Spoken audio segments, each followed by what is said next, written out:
Hi, Christopher Kelsall here with Athletics Illustrated magazine at athleticsillustrated.com. Had a chance to interview New York Times bestselling author Alex Hutchinson on Friday, July 25th at Frontrunners Footwear in Victoria, British Columbia, before he headed out north to the North Coast Trail of Vancouver Island with his family for a 6-day hike adventure. And we talked about his latest book released in March, The Explorer's Gene, as well as that aforementioned New York Times bestselling book, Endure. If you like this podcast, please like and subscribe to the YouTube channel and check us out on Instagram, Facebook, Twitter, and all the usual places. I hope you enjoy this interview with Alex Hutchinson. Good evening, everyone, and welcome to Frontrunners Footwear, the finest run store in Western Canada. Am I right?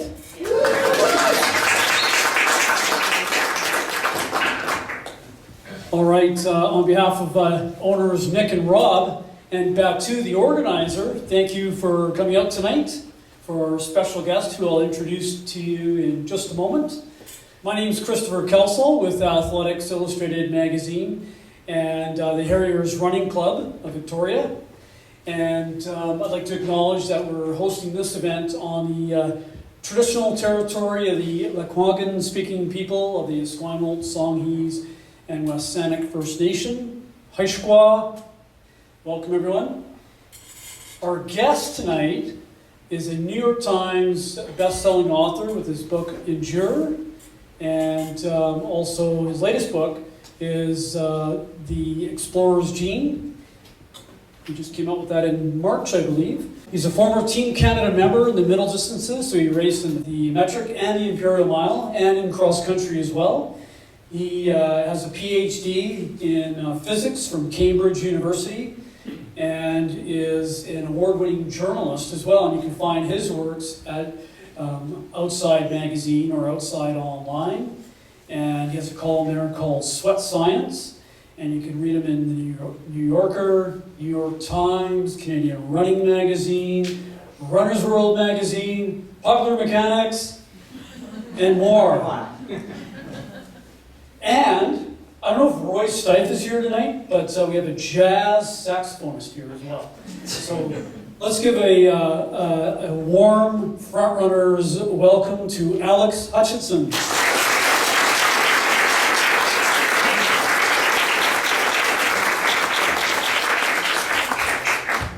Thanks very much for that very nice and very comprehensive introduction, Chris. And thanks to everyone for coming out tonight. I really appreciate you coming out on a beautiful Friday afternoon. It's really, really awesome to see the crowd. We're going to have a conversation, and then we're going to throw it open to questions and answers, because I think the best way to make sure we talk about stuff that's interesting to you is to find out what your questions are.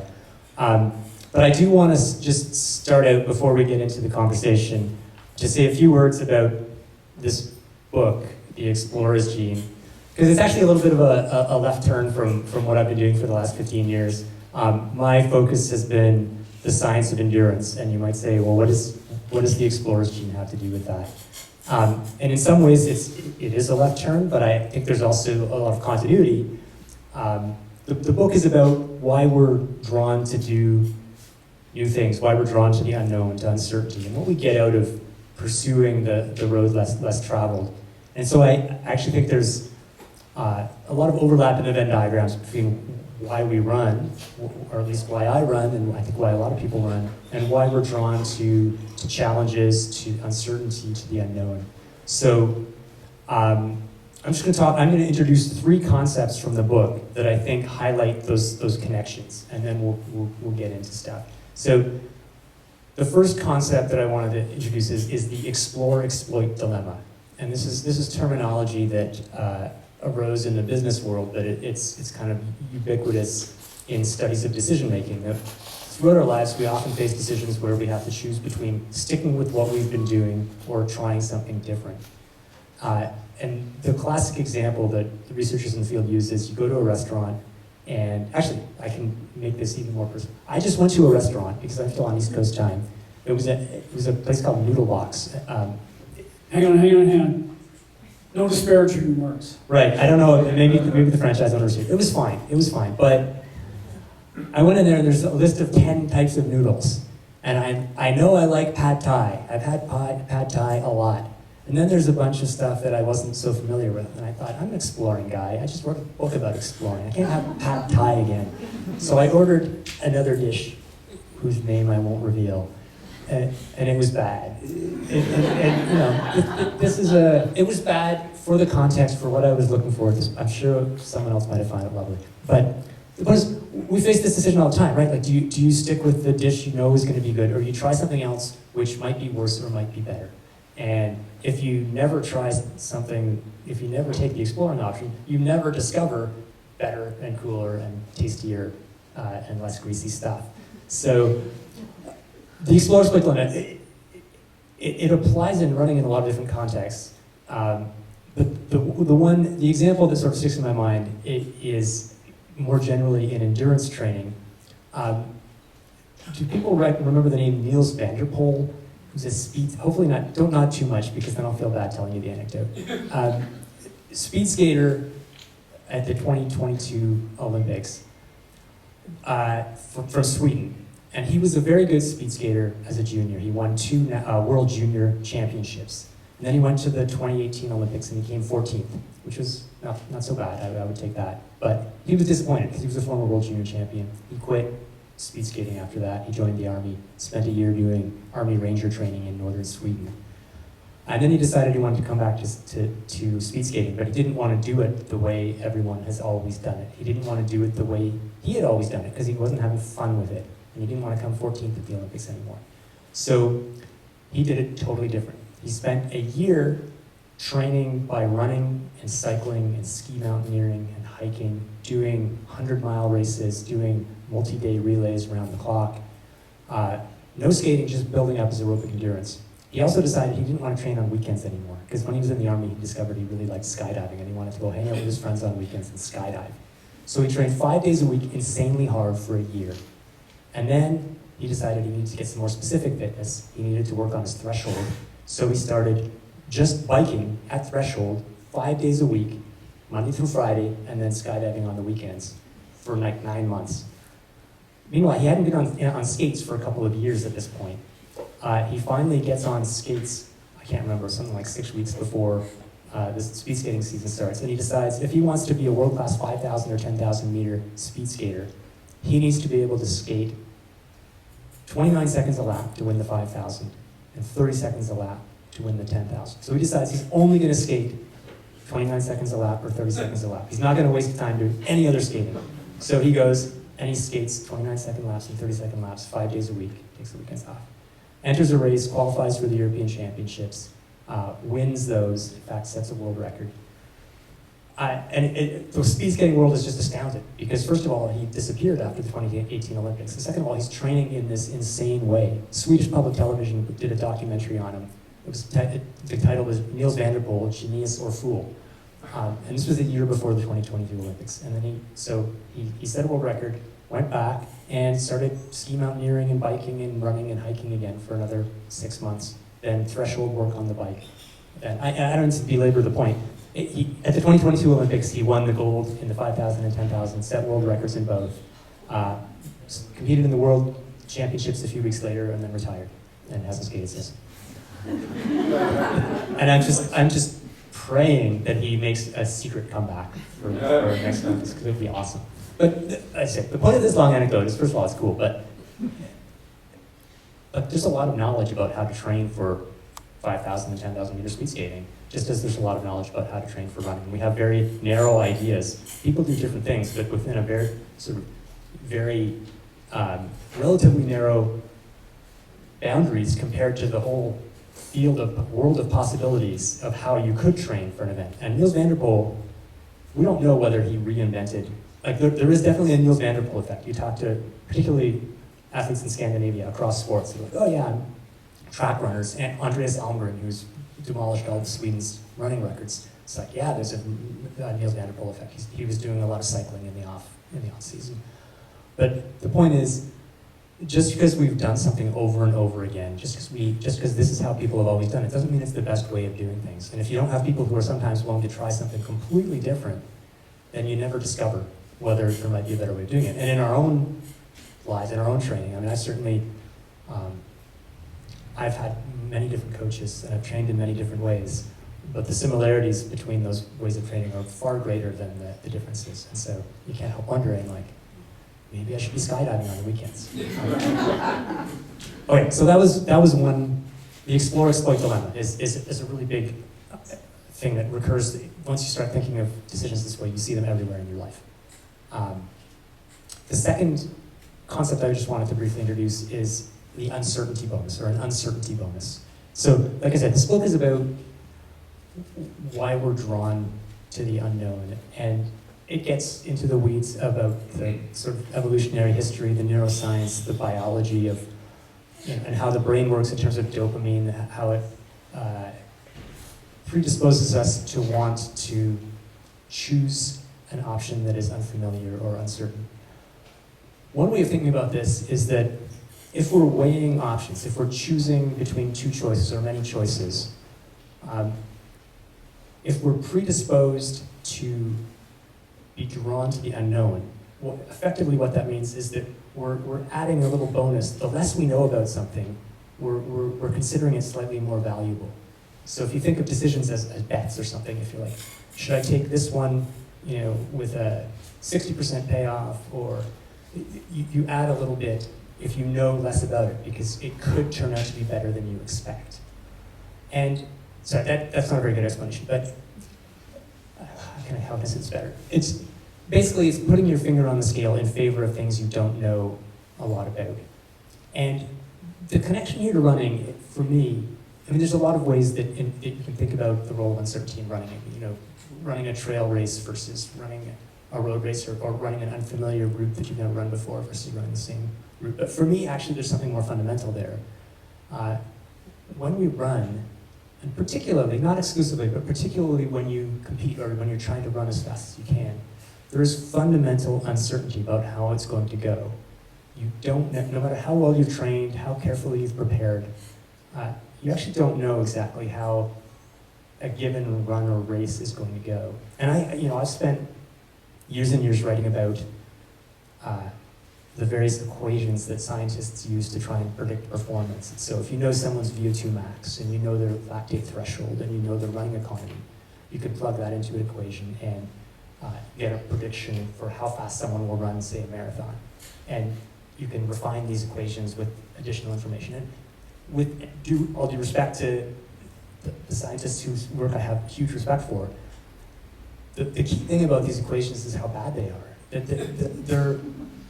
They're incapable of telling you who's going to win a race in advance. You can take a bunch of runners, bring them into the lab, run as many tests as you want, and you don't know who's going to win that race. And similarly, you on yourself, you can run as many tests as you want, or you can wear as many wearables and muscle oxygen sensors and test your lactate and do whatever you want.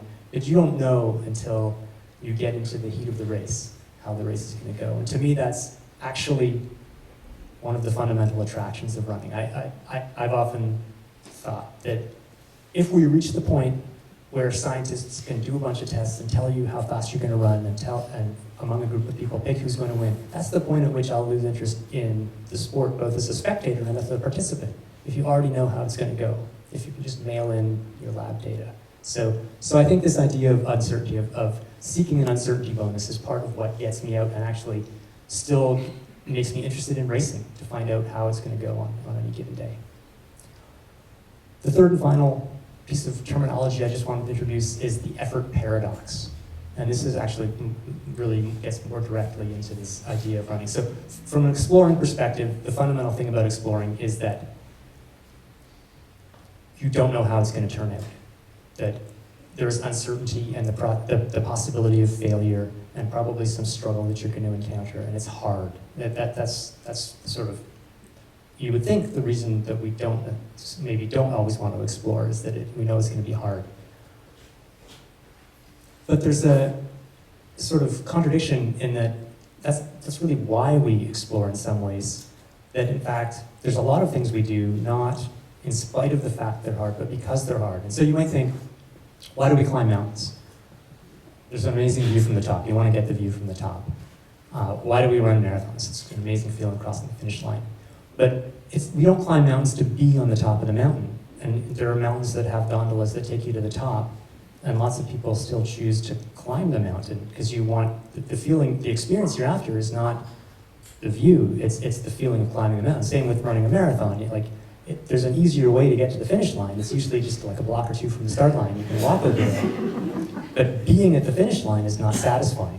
So that it's not that we're willing to put up with the discomfort in order to get to the destination. It's that actually we're out there seeking that challenge and that discomfort. And there's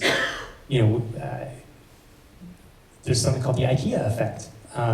Scientists have studied. It turns out once you have grappled with that Allen key and those pictographs and put together your Billy bookcase, you will value it more highly than if you were given the bookcase pre-assembled for the same price. This is an academic study. There's something about having to struggle with something that makes it more valuable to you. And there's a lot of reasons that there's a psychologist at the University of Toronto named Michael Inslet who studies the effort, who came up with the idea of the effort paradox. And he spent a lot of time trying to understand, why are we wired this way? What is it that makes us like struggle?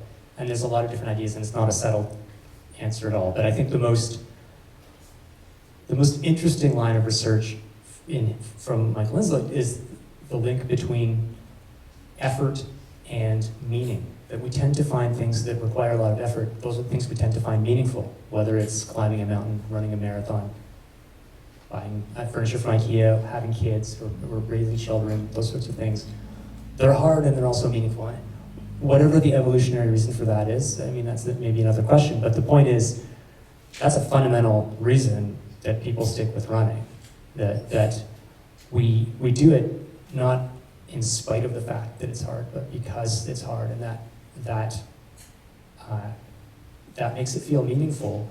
And the extent to which people are able to, Michael Inslet has taken this a step farther, the extent to which people find meaning in doing hard things is actually correlated with how happy they are, how much meaning they feel in their life, how successful they are, because finding meaning in taking on challenge turns out to be a really a good way of both in a utilitarian way of it makes you work hard and be good at your job and things like that, but it also makes you feel like your life is full of meaning and happiness, which is, I think, a pretty good outcome. Anyway, so explore, exploit, dilemma, the uncertainty bonus, and the effort paradox. Those are the sort of links to running in the exploration.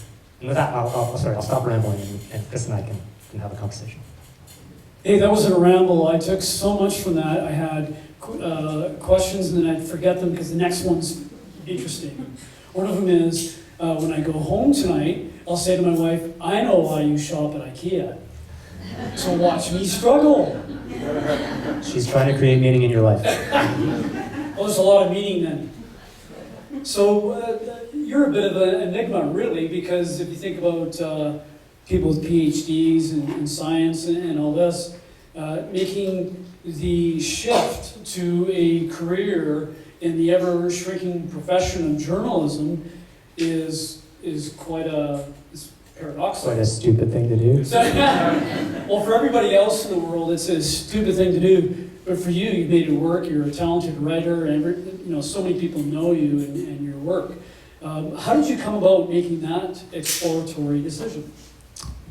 Yeah, I mean, I think, to back that a little bit, I think part of what got me interested in writing this explorer's gene, or getting into the topic of exploring, was trying to understand, why do I do these things? Why, what is it that's attracting me to decisions that are objectively non-rational? So, I mean, the decision to go to journalism, it's actually, looking back, I still can't figure out what I was thinking, but a lot of it, I mean, the simplest answer is that I wasn't finding physics fun. I wasn't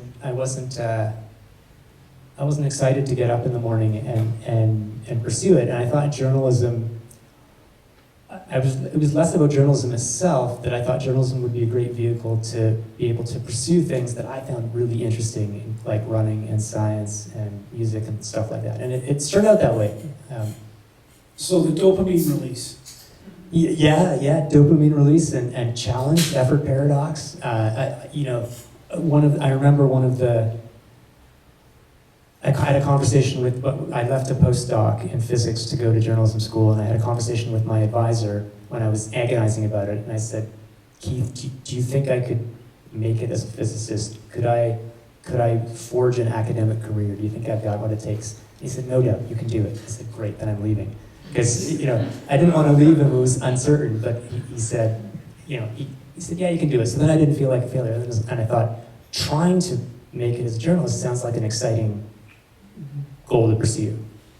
Yeah, it's a challenging profession now, and of course, like I said, it makes it easy if you're smart. So it's like when you see kids grow up and they're fast right away, and there was no struggle, and they end up not being super competitive when they're older because it came too easy, where perhaps you see young athletes struggle for years and have breakthroughs and maybe find that challenge rewarding when they get to, say, the NCAA or U Sport or something.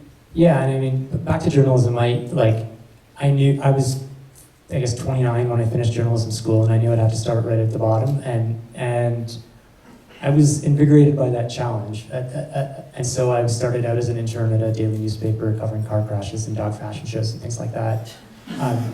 So literally on the same day, actually. I was, on the weekend shift. But because, context really matters. If I don't know who could force me to do this. If someone had forced me to go and become a journalist and cover car crashes and dog fashion shows, I would have resented that. But because I had chosen this path, the fact that it was hard wasn't a problem. And in the same way, and I think, not to sort of make running a metaphor for anything, but I think running is a place where we can take on something hard voluntarily and feel like we have autonomy over that we're choosing to do this rather than having, because it's do hard things is great, but have hard things done to you is not so great. So I think the framing matters a lot. Yeah, for sure. And then, with dopamine, so there is, and maybe you can explain this much more eloquent than I can, but if you go parachuting, which I did once, and the dopamine release is through the roof, there's that. But to people who seem to be more exploratory, happen to have more activity with the gland that produces dopamine? Yeah, so, okay, a couple things about dopamine. Look, I had illusions when I started this book that I would have a chapter that finally explained everything about dopamine and got rid of all the misconceptions. And it turned out dopamine is just obscenely complicated. It does a ton of different things in the brain. And so there is no simple story about dopamine. But in the context of exploring, I think a useful way to think about dopamine is that it's a marker. It's not like the pleasure chemical. You get a hit of dopamine when something is wonderful. It's actually a marker of prediction error. It's you get a hit of dopamine when something's better than you expect. And so in that way, it drives you to explore, because if you know what's going to happen, it's not surprising. There's no prediction error. You don't get the dopamine. Like if you take the example of drugs, you take a drug for the first time, and I'm not recommending this, but you get this feeling that you didn't expect. And so it's better than you expected. You get a hit of dopamine, which is your brain's sort of bookmark of saying, remember this is a good thing to do.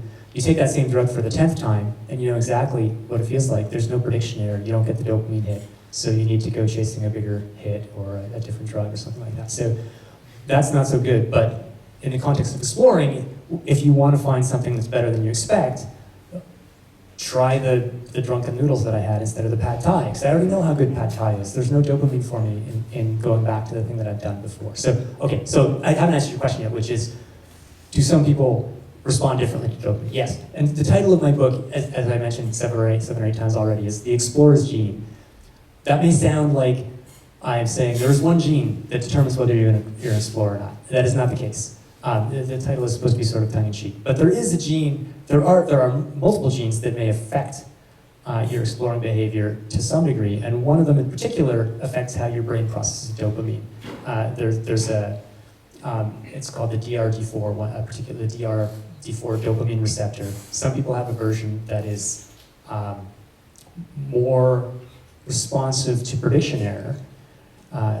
That variant in the gene emerged about 45 or 50,000 years ago, which is roughly when humans started leaving Europe and Asia and Africa and spreading all around the world very rapidly. And there may well be a link between those two things. It has not, no version of the gene has emerged as dominant because it's very useful in a society to have some people who are super exploratory and some people who are keeping the home fires burning. Like there's a role for everyone. Everyone has a DRD4 gene. Everyone responds to dopamine. So it's not that some people explore and some people don't. But in some people, it has turned up a little more than others. And we often, I think we can recognize those people in our lives. DRD4, that gene variant is linked to what's now known as ADHD, which is, it's a complicated topic. But if you look in hunter-gatherer groups, those who have that gene variant, the explorers gene, tend to be more well-nourished, more successful in agriculture, in the same populations, but if they've shifted to agriculture, they tend to be less well-nourished. It's not that the behavior is good or bad, it's that the context, in some contexts, being restlessly curious is very useful. Journalism may be one of them. In others, it's, sitting in 10th grade science, it's maybe less useful. What was the number of that gene again? DRD4. It's a test after. 555. All right, so let's switch gears, if you don't mind. Go to Endure, your New York Times best-selling book that you... hey, by the way, how many people were here for the last time Alex was here speaking about the book Endure? All right, it'll be all new jokes this time, I promise. Yes. First rule of improv is yes and. So in Endure, there's something that piqued my interest, and that was for resistance training, which can be used for distance runners. And that is, doesn't sound like it at first, but if you cut off, like say with a wrap or something, the blood supply to a muscle, and then you do the resistance work, and then allow the blood, oxygenated blood to come in, you get a more impactful stimulus from that. Can you explain that for all those who don't have Endure yet? Did I talk about that Endure? I forgot. Yes, you did. I have written about it a bunch. So yeah, there is.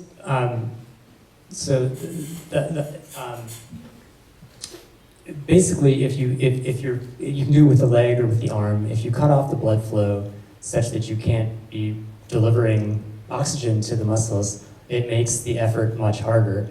And so effectively what happens is you can get a similar stimulus for muscle building at a much lower weight. And so there's been a lot of experimentation trying to figure out whether this allows you to get a better workout, and it's kind of equivocal. It's not clear that it's better, it's different. And so in particular, if you're coming back from injury, or if, as happens to all of us, if you're getting older, and you don't want to be squatting 600 pounds or whatever, or 60 pounds or anything, it just gives you another way of stimulating the muscles without having to have the heavy load, which can be problematic for joints. So yeah, that's been a big thing for, I'd say, 8 or 9, probably almost a decade now. And I would say it is definitely finding use among elite athletes, especially when they're coming back from injury. Right, interesting. I haven't tried it myself, but I read it. I haven't either. So the tricky part is you have to get the pressure, the inclusion pressure exactly right. I think you don't want to let new blood in, but you want to let the blood be able to get out. And so this isn't the kind of thing you want to do with like a rag at home.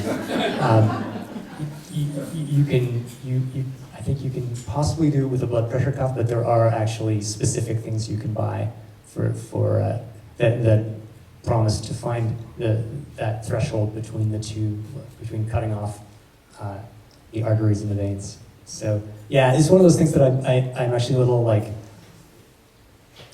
cautious or about recommending broadly, because you do have to get it right, and you don't want to just kind of fake it. So like go to Pisces, get a coach, perhaps. Make sure you have someone who knows what they're doing before you cut off circulation. Common sense, right? So, interesting. So you've done some exploring. You took your family into the woods of Newfoundland and had some challenges there. I'd like to hear a little bit about that. You don't want to spoil the whole book, but or the chapter on it. And then you're going up to the north coast on the island here. Not a lot of people have been there. We have lots of trails here, like the Kludak Trail, and the West Coast Trail, and the Wandafuka Trail, and they're rugged, and there's animals, and there's a North Coast Trail, and it's just stunning. But what made you choose, did I give it away? What made you choose the uncertainty of the wolves, the bears, what we talked about earlier, and potential cougars there on the North Coast Trail, and taking your family up there this next few days? Yeah, I mean, look, that's the question I've been asking myself at 2 a.m. every night for the last week. So tomorrow morning, I'm here with my family, and my daughters are 9 and 11. We're gonna head up, drive up to the top to Port Hardy tomorrow morning, and then spend 6 nights hiking the North Coast Trail.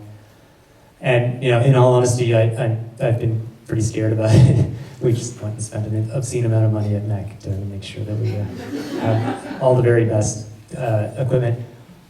Really, that question is at the core of why I wrote the Explorer's Gene, because I shouldn't say I don't know what the answer is, because I just spent all this time writing a book and I want to pretend the answer's in there, but it is a hard question. Like, why are we not going to the West Coast Trail? We had started out talking about going to the West Coast Trail, and from what I've heard, the scenery on the West Coast Trail is actually maybe arguably marginally better than on the North Coast Trail. I've hiked the West Coast Trail, so part of it was that I did it 25 years ago. But there was just some attraction of like, when we heard about the North Coast Trail, it's like, oh, there's this other trail that's harder to get to and harder to do, and fewer people have done it. And so, the worst interpretation would be this like, oh, I'm doing it because it has better break-in rates. And sure, there's probably like 10% of that truth in that. But there's something more to it. I'm just really attracted to the idea of trips like that are less known, that where there's going to be prediction error.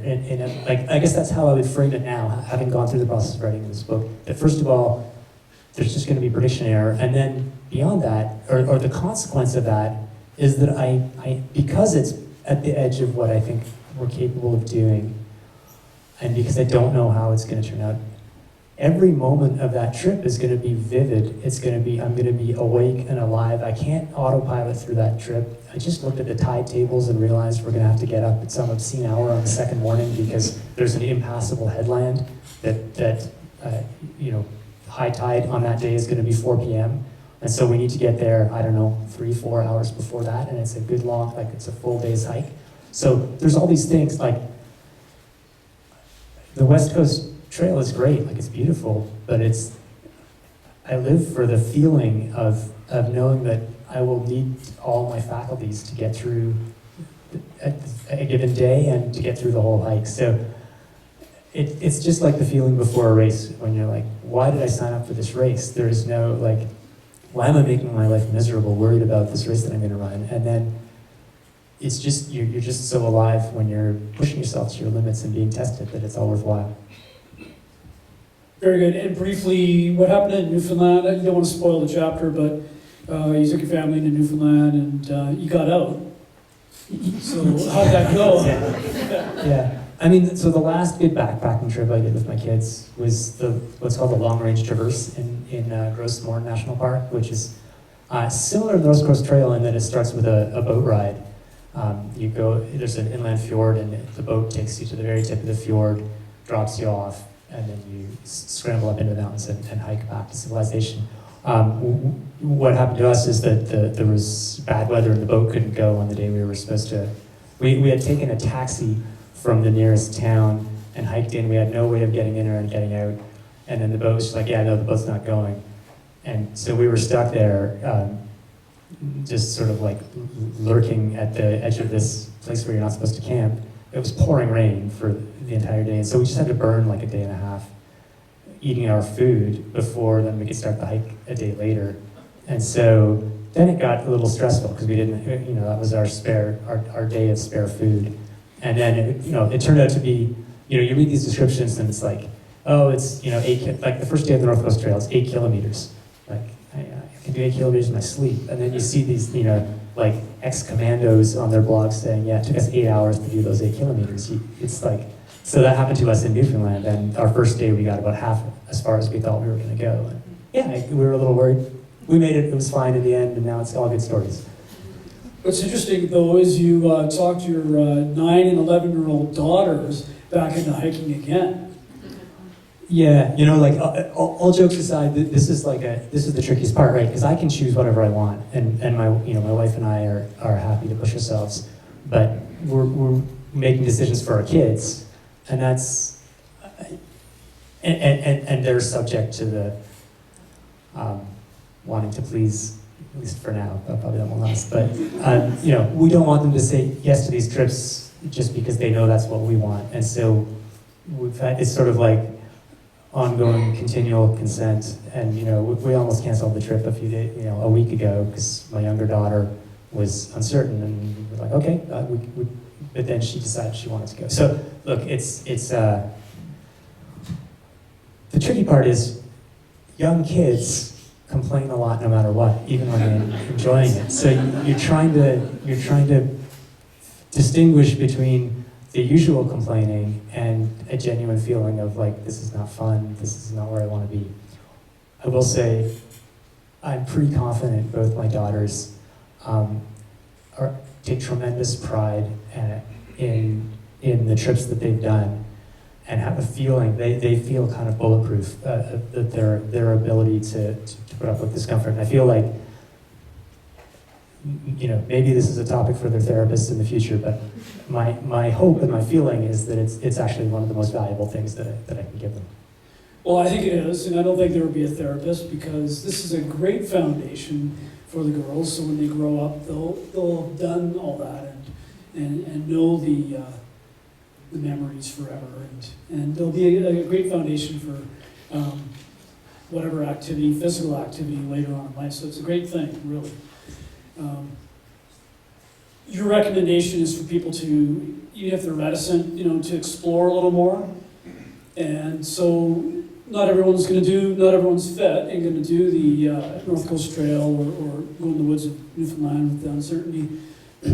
What are some of the other ways we can explore, say within our own city or our own comfort zone, but still push it a little bit? Yeah, so a couple of important points there. One is that exploring and like extreme physical activities don't need to be conflated. That exploring isn't just about geography. And sometimes when I'd tell someone, hey, I'm working on this book about exploring, and they'd say, well, that's very nice, but yeah, I'm sure it'll be very interesting, but I'm not an explorer. And I think often what people mean when they say something like that is, I don't want to parasail to the South Pole, and that's fine. I get that. And so my particular, I love exploring in the physical realm. But when we talk about prediction error, the desire to try new things, whether it's it can be in the food you eat, in the food you cook, in the books you read, in the music you listen to. There's a lot of ways of exploring, and I generally tend to push back and say, if someone says I'm not an explorer, like, I would bet there are areas in your life where you are eager to try new things. I mean, people are different, and it's definitely like, if you've lived a super crazy life, maybe you're just like, I just want to wake up every morning and everything's the same. Like, so there's no like right or wrong, because that is the other thing I would say is, when I started out in this project, I would have thought that the subtitle would be something like, why we should all explore more. And in the framing of the explore-exploit paradox actually helped me to understand that exploring more isn't always the right answer. Sometimes exploiting is absolutely the best thing to do. Sometimes sticking with what you've got is a smart move. So it's not that you should always explore more. And so to answer your actual question, so how can we explore more? I will say, one thing I'm trying to do is like turn off the turn-by-turn directions on my GPS. And I did that here to walk here from my hotel. I ended up setting off at 90 degrees. Victoria's a super confusing city. So I realized after about like 4 blocks I was going 90 degrees away from where I thought I was going. So sorry for being late. But the turn-by-turn directions thing, it's not that I want to get lost, or it's not that, but I think the analogy I would give is, imagine being in a car, 2 people in a car, one person's driving, one is in the driver's seat, or in the passenger seat. You drive through town, you get somewhere, then you ask them both, okay, how do we get back? The person who drove is going to have a much better chance of being able to tell you, oh, this is how we get back to where we came from. The person in the passenger seat, they're just like, I don't know, like I wasn't paying attention. They saw everything. They were looking out the same windshield, but they, as Sherlock Holmes says to Watson, you see, but you did not observe. And so, to me, this is this sort of distinction between active exploring and passive exploring. It's also like, what's the difference between blazing a route up Mount Everest, between being led up Mount Everest by a guide who's all but carrying you on his back, or sitting at home watching a documentary about climbing Everest on National Geographic Channel. If the goal is just to learn about the world, which is one argument we make for exploring, then the National Geographic Channel's documentary is probably the best option. You're going to learn the most about, like, it's going to give you all sorts of context, aerial shots. You're really going to understand the mountain. But it is not the same experience as climbing Everest, and it's also not the same experience, the difference between just following someone's footsteps or being in the passenger seat and having to make your own decisions. So this is a roundabout way of saying, having GPS guide you through the world allows you to not pay attention to the world. And so my sort of miniature fighting back against the pacification of the world is to try and navigate through the world with the help of my phone. So after 4 blocks, I was like, this is a nice residential area, but I don't see any running stores. So then I took out my phone and I figured out that I needed to go. And I left early enough that I wasn't super, like, I could afford to be lost, a little bit lost. And taking the risk of being lost or being lost is a great way of making sure you're actually living actively, like being in charge, being aware of your surroundings. And there's a whole other stream of research that says if you stop navigating yourself, your hippocampus, which is where you create cognitive maps, actually may be in danger of getting smaller, and that can be associated with the risk of various brain conditions. I actually find that research somewhat concerning, but I don't want to make that, it's not like definitive, so I don't want to say if you use GPS, you're going to develop degenerative brain disease. That's just overselling the very limited science. That's a minor motivation for me, but I think the better motivation is it's like, no, I want to be looking around. I want to see Victoria. It's like, wow, I'll recognize this intersection because this is where I stood wondering where the hell I was. So that's a way of exploring. So I guess there's a little bit of a relation to running naked, so running without a watch, running with shorts and stuff on, but no watch, and go by feel. You might get surprised, and you might start to feel where your fitness is at and be intimate with it, as opposed to, what is my data saying? That's interesting. Yeah, you're right. I do think that there's an analogy there. Being able to respond to how you feel, be tuned into how you're running, how fast you're running, whether it feels right, versus letting the machine tell you what to do and when to do. And the machine is hoping to use all of modern technology to come up with an estimate of how you feel. And it's like, well, you could just feel it, right? Like, so, which is not to say that it's not useful to know your pace sometimes, to know your distance, all these things. But I do think there's something more vividly alive to feeling it. Well, you're probably philosophically pulled in 2 directions because you're a scientist or a science-based guy, and you're an athlete. So, and from the, a few years ago when you were. Yeah, I'm a bit of an anachronism. This is my running watch. It's called a Timex Ironman. I got the first one when I was 1990, not when I was 90. When I was, in about 1990, and that's what I run with. I guess I would say it's part of my journalistic approach is that I'm very interested in science. I don't try all the things that I write about. I try almost none of the things that I write about.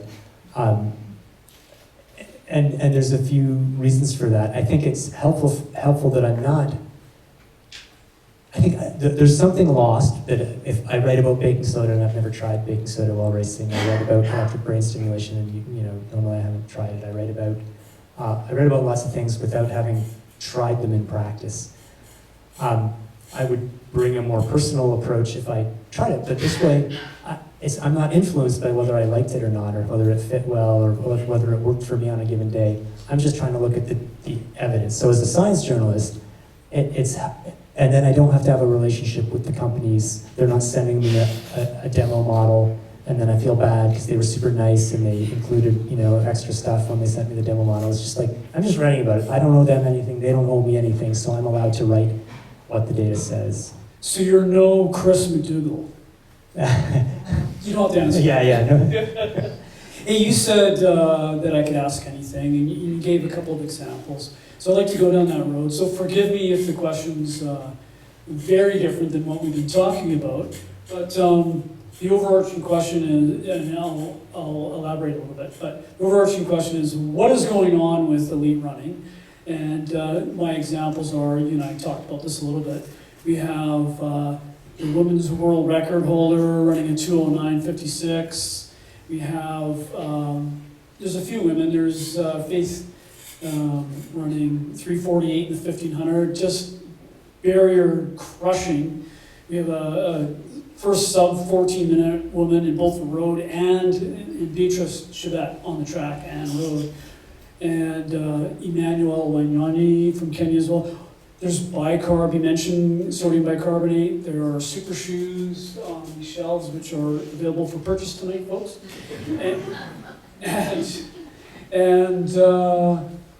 So what's going on with international elite running that all these barriers are being crushed?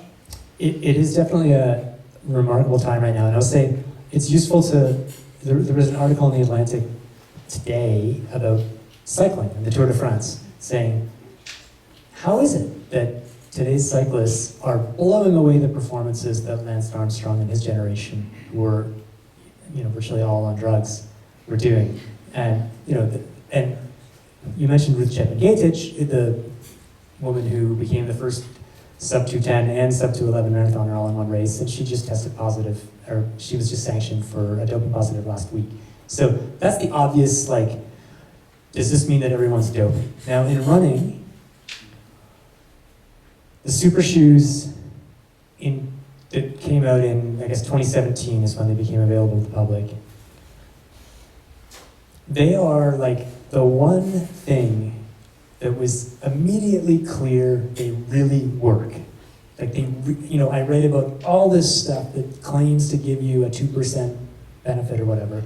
Then something comes along that really gives you a 2% benefit, and you realize, oh crap, when something makes everyone 2% faster, it revolutionizes the sport. It just overturns. So then you realize, oh, all that other stuff that I thought worked probably didn't really work, at least not to the extent that I did, because this is what happens when things get 2% better. Now the mystery is, that was 2017. How come the trend is still going down? It's we're still getting new records all the time. And so baking soda is actually, believe it or not, baking soda is probably alongside caffeine now for a company called Morton came out with a new formulation of baking soda a couple of years ago that has all the performance-enhancing benefits without the explosive diarrhea. So it has revolutionized. So you say? Yeah, well, that's what I hear. I can tell my baking soda story, I guess. When I was a young man in the 1990s, baking soda was a prohibited method. Soda loading you couldn't ban baking soda because it's like banning caffeine. People eat baking soda. But you could say, you're not allowed to take a whole bunch of baking soda at once because baking soda as a base it counteracts the rising acidity associated with hard exercise, so it allows you to push a little harder for a little longer during hard exercise. So it was banned. One day at a meet, my team at university, we all had identical water bottles, and I finished an indoor meet, and after an indoor meet, you tend to be coughing. I grabbed my teammates, I grabbed what I thought was my water bottle and tried to drink some, and it was awful. It turned out it was full of baking soda because my teammate was soda loading.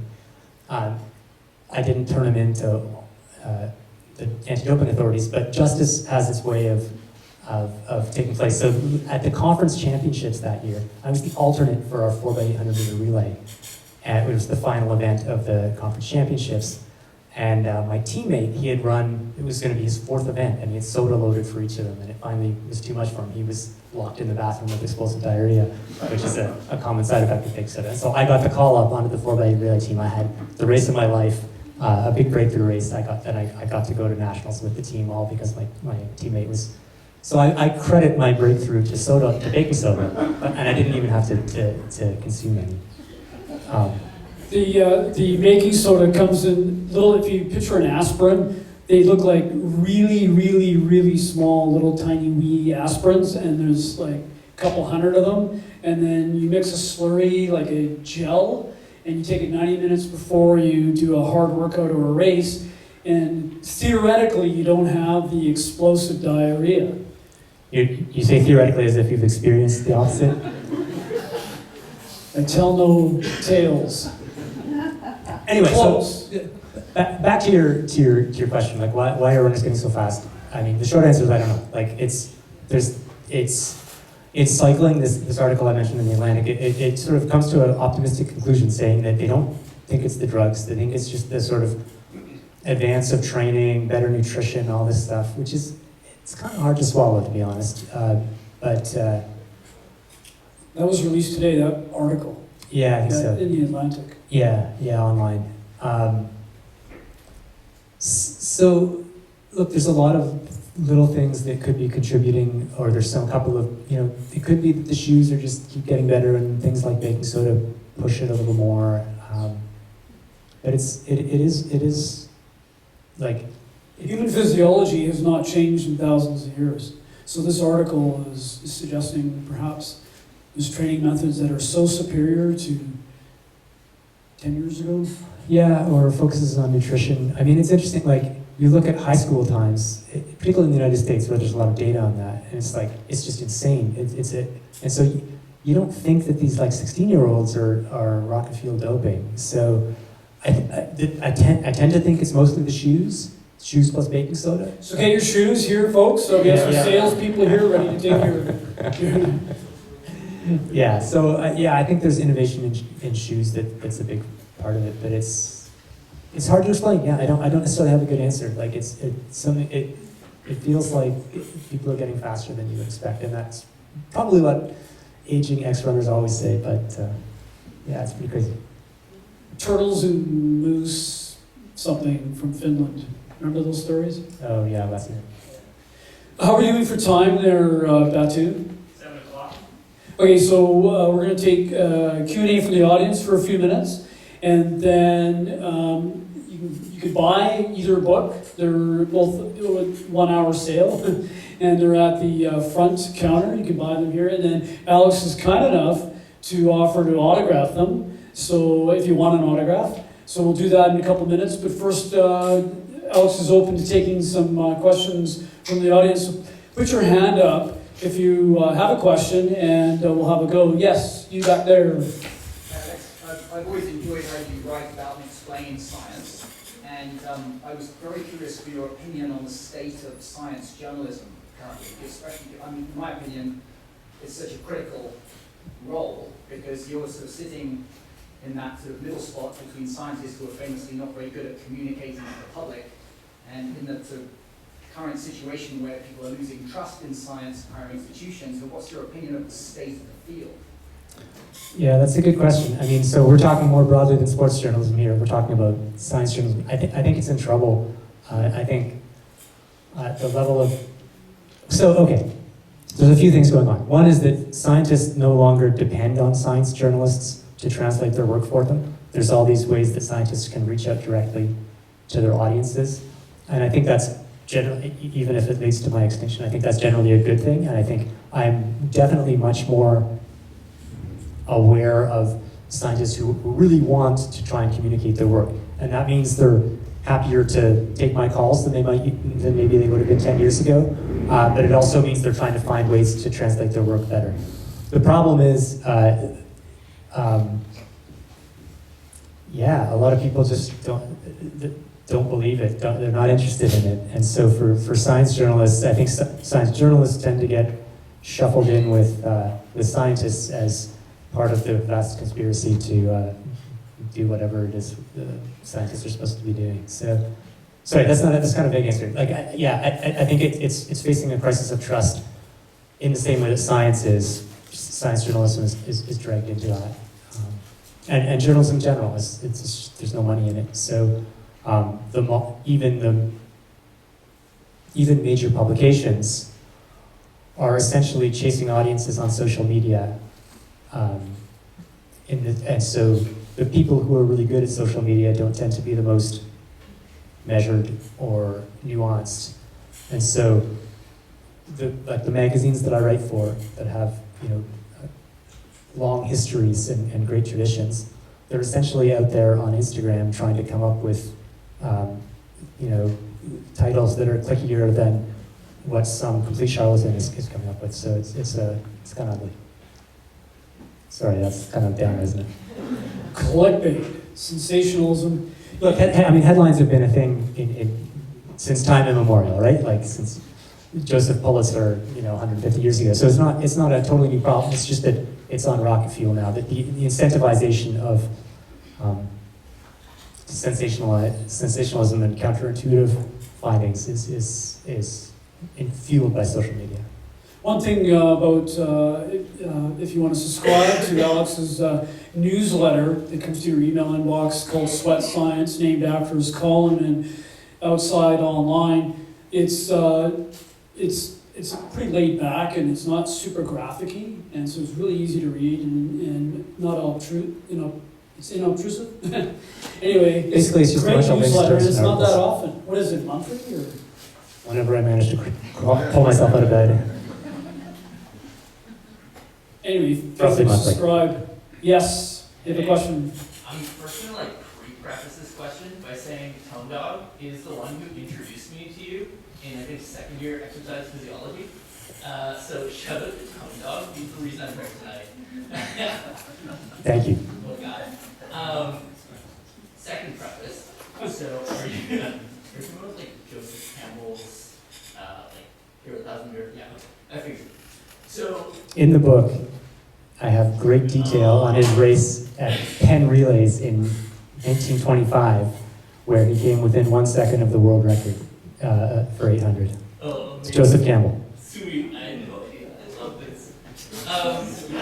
So framing with this sort of idea of seeking challenge for growth. In my experience, working with athletes, recreational, people tend to be searching for meaning in these events and these challenges. Sounds like maybe you might touch on this in your book. Do you have anything you can speak on this one? Yeah, I would say, I think it's actually a pretty good, it's a good place to look for meaning. You can find meaning in a lot of different places, but there seems to be good research suggesting that taking on something hard, and I think it does kind of follow, Joseph Campbell, the hero's journey, you can divide it into all these different stages, but basically there's 3 acts. You start it in the familiar, you go and you have to undertake this hard challenge, and then you come back with, you encounter a mentor and you deal with the challenge, blah, blah, blah. And you come back with a boon, the sort of, the benefit from this mission. What else is running? Is deciding to train for and run a marathon, is taking on a hard challenge. You're going to inevitably encounter challenges. Hopefully you're going to meet a mentor, and you're going to come back with a feeling that you've done something. So Joseph Campbell's ideas about there's a collective subconscious, they're not really in favor these days, but I think a lot of these sorts of ideas that have endured, they endure because they connect or they tap into or reflect something that does seem to be true about the way we're wired in terms of the ways we perceive meaning for taking on hard things. Hey, you're still faster than Beatrice Chivette and Faith Kipyegon. Not by much. Not by much, like a second in the 1500. Progress has to stop very soon. But you ran, I guess, 30:21-ish at the TC 10K here about 10 years ago? A little slower than that, but I won't say how much. I know it was 30-something. Yeah, it was 30-something. Yeah, beautiful race here. Yeah. 30:42. Any other questions right here? I've been following the Faith story for some time. Do you think she'll break the 4-minute mile? Yeah, so Faith Kipyegon, for those not familiar, went for a 4-minute mile in Paris a month ago. I was in Paris covering the race. I've thoughts about it. It was a mixed bag. So I don't think she's going to break 4 minutes. So my criticism of the Nike endeavor is that they had like 10. The day before they published like 10. These are the 10 things we've done to help Faith Kipyegon break 4 minutes for a mile. The current world record is about 4:07 for the mile. So 7 seconds is a lot over a mile. It's hers. And it's hers, yeah. And a lot of the stuff that they focused on was like, we're going to help her feel more confident. Number 8, we've made her spikes purple because she really likes purple. And I'm like, really? That's in your top 10? And Faith Kipyegon has already won 3 Olympic medals, so it's not like she's a basket case and we're finally going to get her head screwed on right.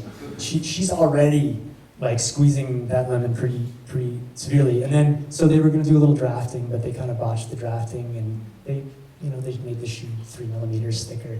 So to me, if under normal circumstances she could run 4:05, that would be spectacular.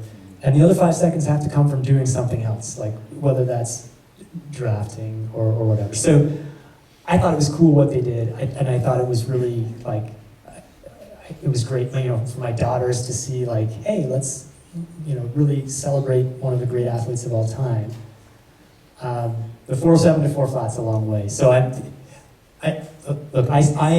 2014, I predicted that we would see a sub 2-hour marathon in 2075. So my prediction record is very, very bad.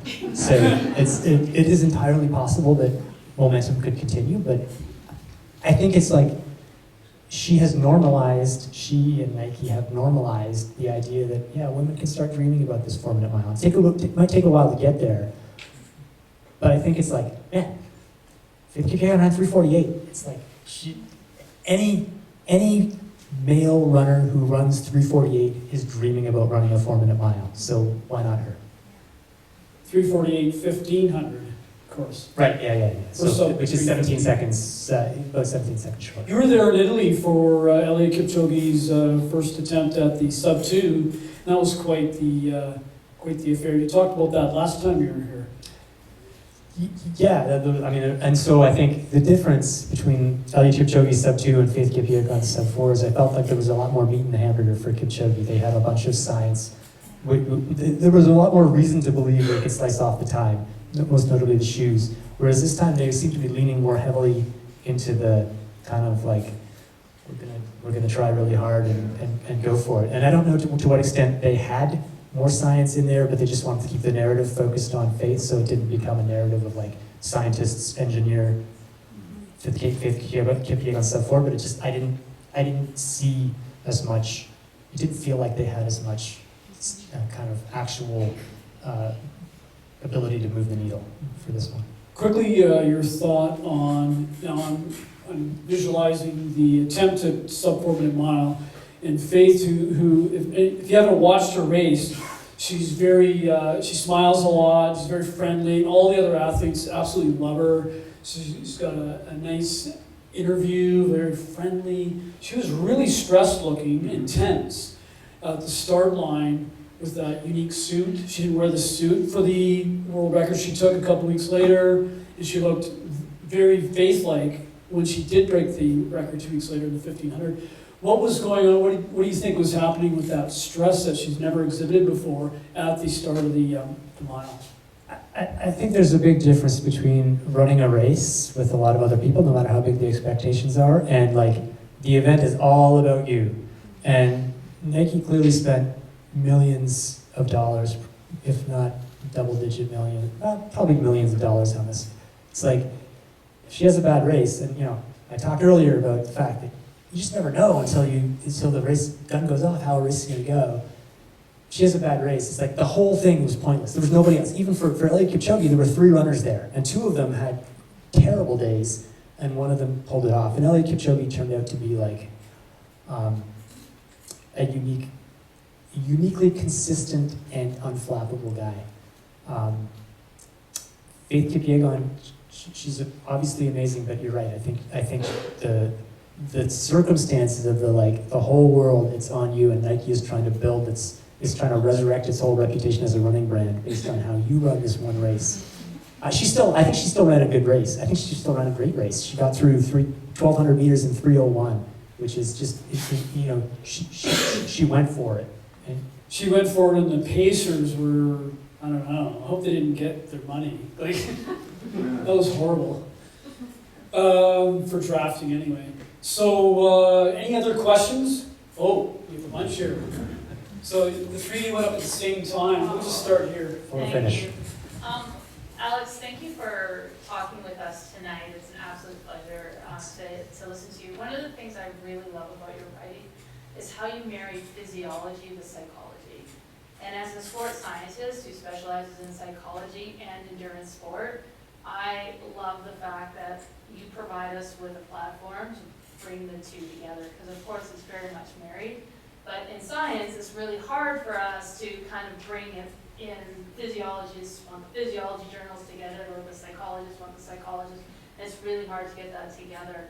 And one of the things I grapple with when I work with athletes, or just in science in general, is around this idea that pain is inevitable in endurance. It's going to happen, but there's a choice of suffering. And I'm wondering how much your book speaks to that, because I know that's kind of a theme that came through in Endure, in terms of the way that Kipchoge thought about his stuff too, was his suffering was very much entrenched in his talk, his self-talk, and how he chose to talk to himself. So I'm just curious around that. Yeah, I mean, that's definitely something I thought a lot about in the context of Endure, and in terms of just like,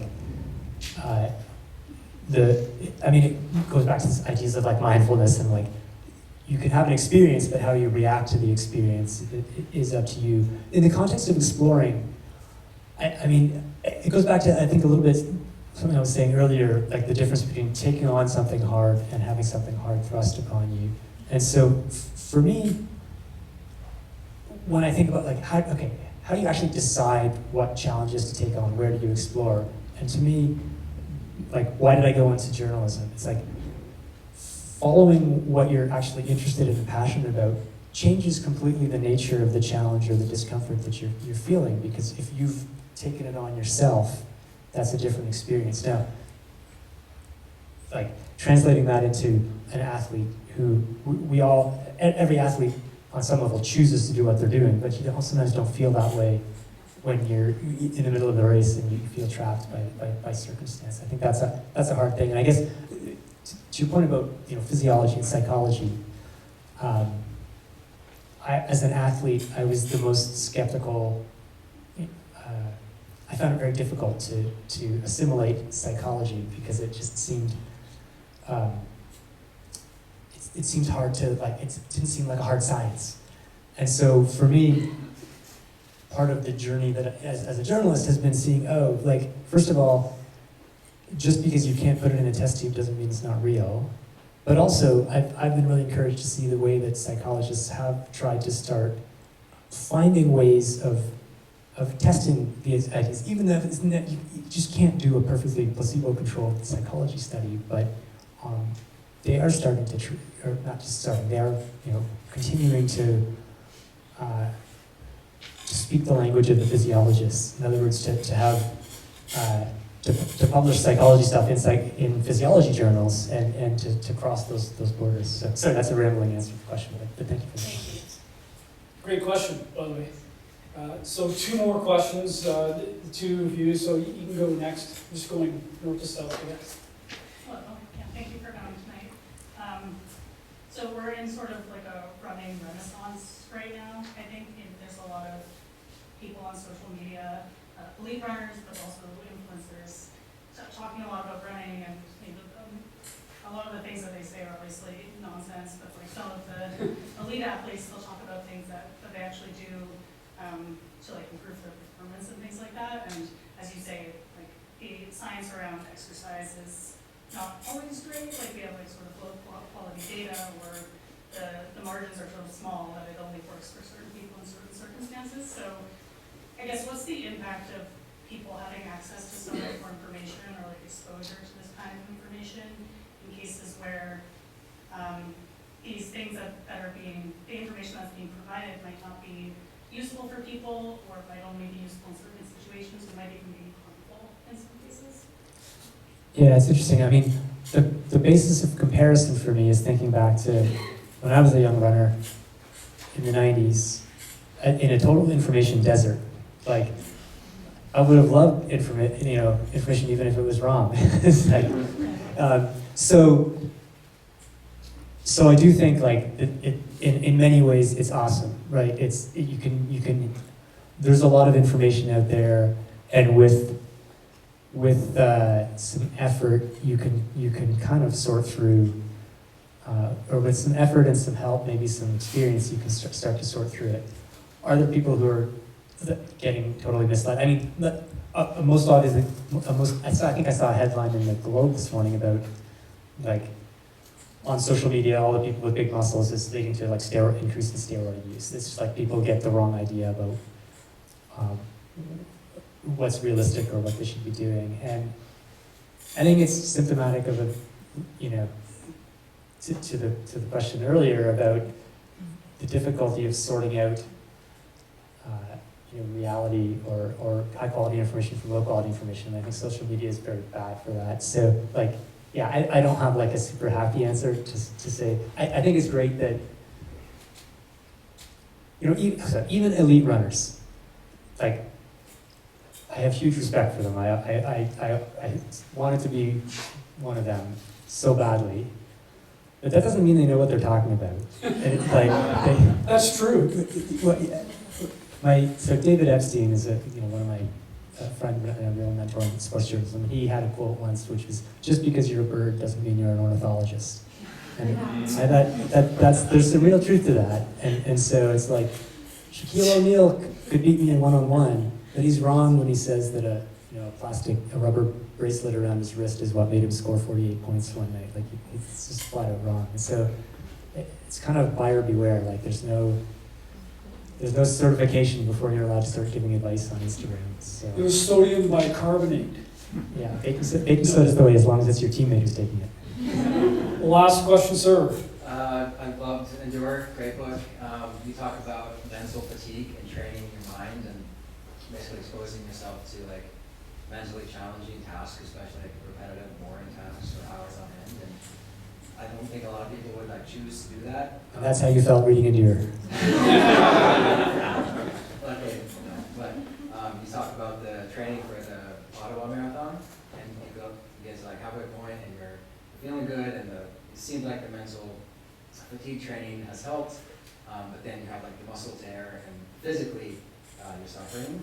Have you seen any new research, or are there any other ideas about this mental fatigue training that I think is interesting and valuable, but it's not in everyone's schedule to like add another hour of mental training, like clicking on the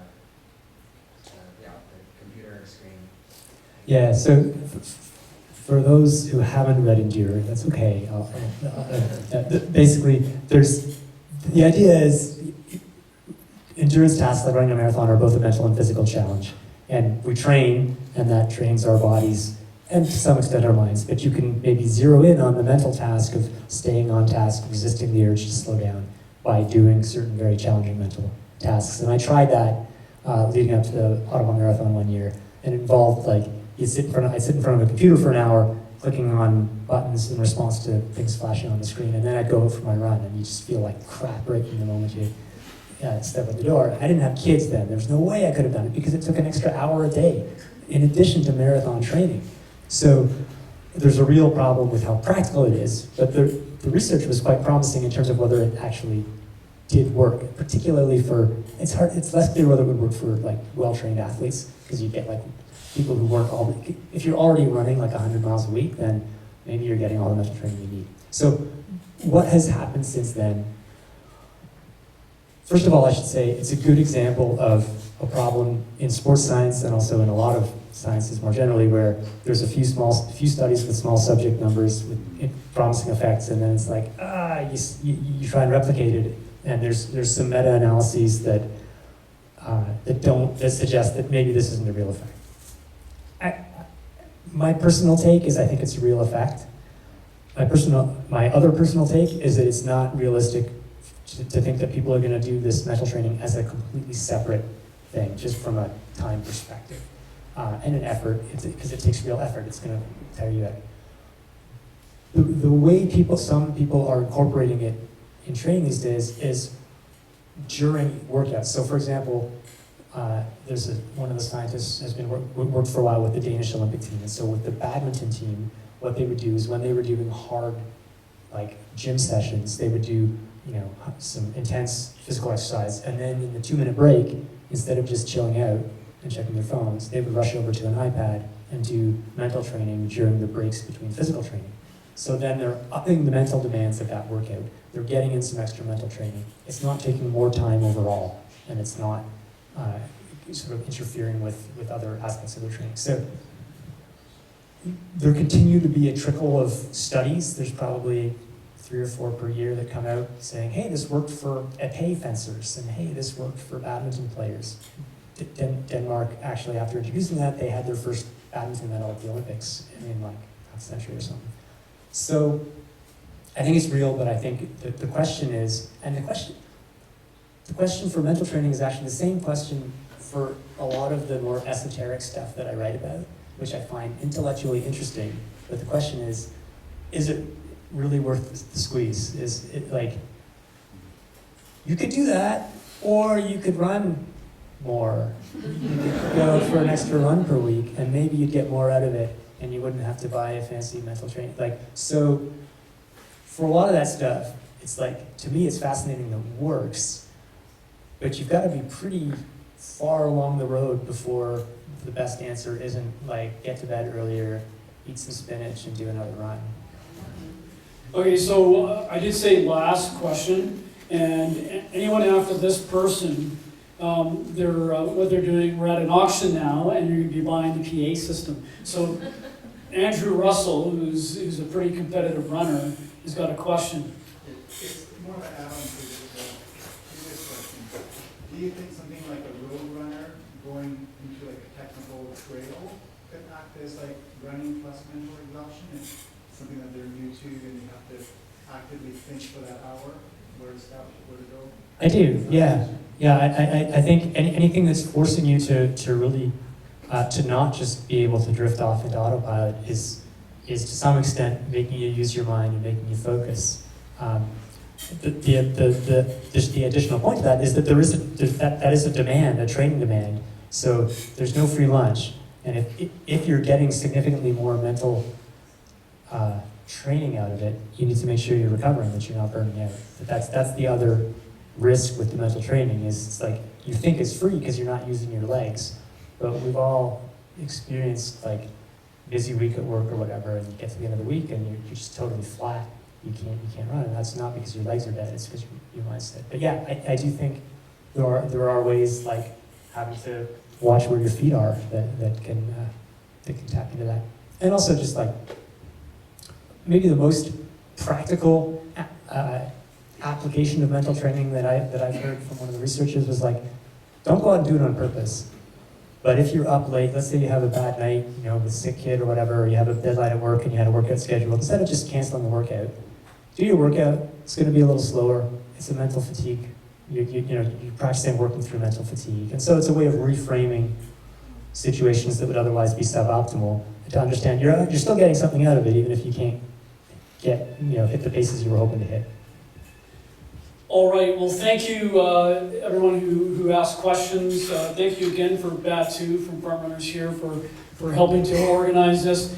And thank you, Alex, for speaking here tonight. And before you get up, you can shake his hand and get his autograph and perhaps purchase the book, or if you brought one, you can get it autographed just at the front on the way out. But once again, thank you very much, Alex Hutchinson.